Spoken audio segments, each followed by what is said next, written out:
স্বাগতম হোসেন প্রশ্ন একাডেমিতে। আজকে আমরা আলোচনা করব আইসিটি চতুর্থ অধ্যায়ের অর্থাৎ এইচটিএমএল এর কুমিল্লা বোর্ড 2024 সালের প্রশ্নটা নিয়ে।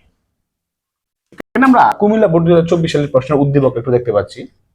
আর একটা চিত্র একটা অংশ দেওয়া আছে, আর চিত্র 2 একটা অংশ দেওয়া আছে, এখানে একটা টেবিল দেওয়া আছে। 3 নাম্বার প্রশ্নে বলছে উদ্দীপকের চিত্র 1 এর ওয়েবসাইট কাঠামো দেখানো। চিত্র 1 এটা তো ওয়েবসাইট কাঠামো। আর 4 নম্বর বলছে উদ্দীপকের চিত্র 2 কে ওয়েব পেজে প্রদর্শনের জন্য প্রয়োজনীয় এইচটিএমএল কোড লেখো। আমরা 3 নম্বর প্রশ্ন নিয়ে প্রথম কথা বলি। উদ্দীপকের চিত্র 1 এর ওয়েবসাইটের কাঠামো ব্যাখ্যা। ওয়েবসাইটের কাঠামো ব্যাখ্যা, এইচটিএমএল এর ওয়েবসাইটে 4টা কাঠামো ব্যাখ্যা আছে। এই ব্যাখ্যাগুলো তোমরা একটু মেইন বই থেকে শিখে নিতে হবে। আমি এই বাংলা অংশটুকু নিয়ে আলোচনা করব না। 4টা কাঠামো প্রয়োজন হয়, পরীক্ষাতে আমরা প্রায়ই আসে এটা এই অংশটা। এই 4টা কাঠামো আমরা শিখলে আশা করি পরীক্ষা একটা পারবো ইনশাআল্লাহ। আমি 4 নম্বর প্রশ্নটা নিয়ে কথা বলবো, অর্থাৎ যেটুকু এইচটিএমএল এর অংশ। উদ্দীপকের চিত্র 2 কে ওয়েব পেজে প্রদর্শনের জন্য প্রয়োজনীয় এইচটিএমএল কোড লেখো। অর্থাৎ চিত্র 2 হচ্ছে এটার এইচটিএমএল কোডটা আমার লিখতে হবে। আমরা শুরু করি। 4 নম্বর প্রশ্ন, এখানে লিখলাম এইচটিএমএল, যেহেতু হেড নাই আমরা হেড লিখবো না। তারপর কি বডি, হেড নাই, হেডের অংশ লিখি নেই। একটা টেবিল থাকলে কি লিখতে হবে? টেবিল বর্ডার লিখতে হবে, টেবিল বর্ডার। তারপর আমার প্রথম রো নিয়ে কাজ করতে হবে। এখানে টেবিল বর্ডার কেন লিখলাম, বডি কেন লিখলাম, এইচটিএমএল কেন লিখলাম, এগুলো নিয়ে আমি কথা বলবো না। এখানে আমরা টিআর শুরু করলাম। টিআর কেন? Table row TR. এখানে আমরা প্রথম এই রোটা নিয়ে কাজ করতেছি। টিআরটা আমি একটু ভিন্ন কালার দিয়ে লিখি যেন তোমরা বুঝতে সুবিধা হয়। দেখলাম টিআর। তারপর এখানে অবশ্যই একটা তথ্য টিডি, অর্থাৎ টেবিল ডাটা। টেবিল ডাটার অংশের মধ্যে একটু লক্ষ্য করো, এই অংশটা কি আছে? ওই বক্সের মাঝে আছে, এবং এই বক্সটা এমন হওয়ার কথা ছিল এরকম, অর্থাৎ এই ঘরটা 3টা ভাগে বিভক্ত হওয়ার কথা ছিল, কিন্তু হয় নাই। সে 3টা ঘরের জায়গা একলা নিয়ে নিছে। কোন দিকে নিছে? বামে বা ডানে? এখানে প্রশ্ন আছে, অর্থাৎ রো স্প্যান এবং কল স্প্যান। আমি এই প্রশ্নগুলো একটু এখান থেকে করে নিতেছি, কারণ হচ্ছে আমাদের জায়গা হবে না। আমি রো স্প্যান এবং কল স্প্যান বিষয়টা একটু বোঝানোর জন্য এরকমটা করছি। রো স্প্যান এবং কল স্প্যান, বানানটা ভুল হয় কিন্তু। Col span, COLSPAN, col span. আর রোস হচ্ছে ROWSPAN, রো স্প্যান। কল স্প্যানটা কি? কল স্প্যানটা হচ্ছে যদি সে বামে অথবা ডানে জায়গা নেয়, বামে অথবা ডানে জায়গা নেয়, অর্থাৎ কলাম বরাবর জায়গা নিলে হয় কি কল স্প্যান। প্রয়োজন হলে তোমরা লিখে নিতে পারো, কলাম বরাবর জায়গা নিলে হয় কি কল স্প্যান। সহজে বোঝার জন্য বামে বা ডানে জায়গা নিলে কি হয় কল স্প্যান। আবার বলতেছি, কলাম বরাবর জায়গা নিলে হয় কল স্প্যান। তারপর হচ্ছে রো স্প্যান, যদি রো বরাবর জায়গা নেয় তাহলে হয় রো স্প্যান। অর্থাৎ আমরা এভাবে বলতে পারি, উপরে বা নিচের দিকে জায়গা নিলে হয় রো স্প্যান। বুঝতে পারছো? যদি এখন বুঝতে পারো তোমরা এটা লিখে রাখো, না হয় মনে থাকবে না পরবর্তীতে। এখানে লক্ষ্য করো এটা কোন দিকে জায়গা নিছে, এই যে এই দিকে ডানে বা বামে, অর্থাৎ কলাম বরাবর জায়গা নিছে। তাহলে কলাম বরাবর জায়গা নিলে কি হবে? কলাম বরাবর জায়গা নিলে কল স্প্যান। কয়টা ঘরের জায়গা নিছে? 1 2 3, 3টা ঘরে। তাহলে ডাবল কোটেশন দিয়ে কি লিখতে হবে? 3।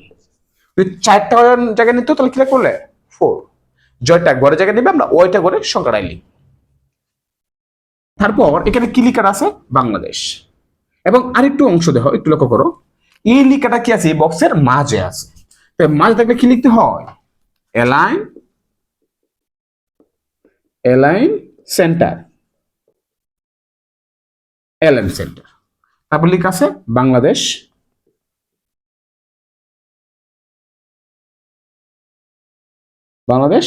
আমি কি সম্পূর্ণ অংশটা শেষ, আমি কি করলাম টিডি শেষ করে দিলাম। টিডি শেষ মানে কি সম্পূর্ণ রো শেষ। আমি কি করলাম সম্পূর্ণ রো এর কাজ শেষ করে দিলাম। আশা করি বুঝতে পারছো এইটুকু। তারপর তুমি দ্বিতীয় রো নিয়ে কাজ করো। দ্বিতীয় রোর ক্ষেত্রে প্রথমে এই অংশটা নিয়ে কাজ করতে হবে। তাহলে আমি দ্বিতীয় রো শুরু করলাম। দ্বিতীয় রোর মধ্যে অবশ্যই একটা টিডি। টিডির মধ্যে একটু লক্ষ্য করো সে কয়টা গড়ে জায়গা নিছে এবং কোন দিকে নিছে। এই গড়টা এমন হওয়ার কথা ছিল, এমন, কিন্তু না, সে অনেকগুলা ঘরে জায়গা একলা দখল করে নিছে। এখানে ক্ষমতার সে অপব্যবহার করছে। এখন তারা দেখতে হবে সে কোন দিক অপব্যবহারটা করছে, উপরে বা নিচের দিকে। একটু লক্ষ্য করো, উপরে বা নিচের দিকে, অর্থাৎ রো বরাবর। আমরা বলছিলাম উপরে বা নিচে অথবা রো বরাবর যদি জায়গা নেয় তাকে কি বলা হবে? Rho span. সহজ বিষয়, রো বরাবর জায়গা নিলে রো স্প্যান। আমি বারবার এই জন্যই বলতেছি না তোমরা এটা ভুল না করো। তাহলে আমি একটা এখানে রো স্প্যান কয়টা করে জায়গা? Double quotation 3। এরপরে এটা কি? অবশ্যই ছবি, অবশ্যই ছবি। কারণ কি আছে এখানে? x.jpg এবং ছবির প্রস্থ এবং দৈর্ঘ্য দেওয়া আছে। তাহলে ছবির জন্য কি টেক ব্যবহার করি? img। ছবির জন্য কি টেক ব্যবহার করি? img। এর অ্যাট্রিবিউট কি? src। এইটুকু জানাতে হবে। ছবি যুক্ত করার জন্য বললে কোন ট্যাগ, লিংকের জন্য কোন ট্যাগ, টেবিল রো কোন ট্যাগ, এইগুলো তোমাদের অবশ্যই জানা থাকতে হবে। তাহলে ছবির জন্য কি? img। অ্যাট্রিবিউট কি? src। তারপর এখানে ডাবল কোটেশন দিয়ে কি দিতে হবে? ছবির নামটা x.jpg। তারপর ছবির প্রস্থ উইথ, উইথ কত? এখানে আমরা প্রশ্নে উল্লেখ করেছি, আমরা যা দিচ্ছি আমি তাই লিখলাম। হাইট, হাইট হচ্ছে কত? 60। বাস, এটুকু শেষ। এটা কিন্তু একটা কি? MT tag. মনে রাখতে হবে এটা কি? MT tag.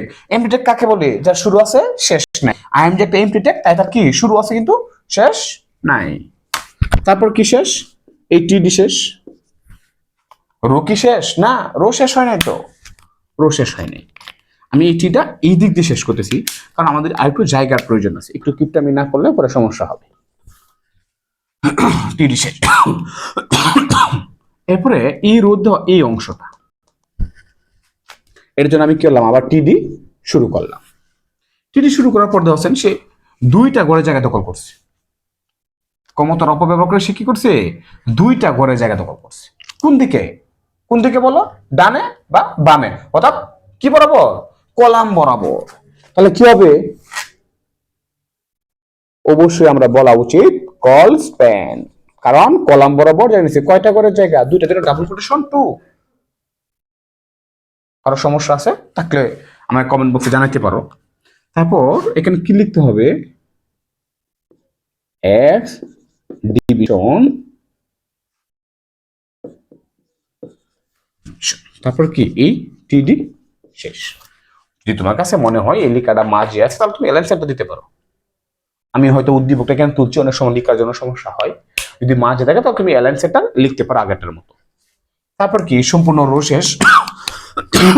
আমি কি করলাম? এই রোটা শেষ করে দিলাম। এরপরে আবার এই রো হবে, এই রো হবে, এই রো গুলো কাজ করতে হবে। তারপর আরেকটা রো শুরু। এই রো শুরু করার পর কি করতে হবে? বর্তমানে এটা তোমরা পারা উচিত।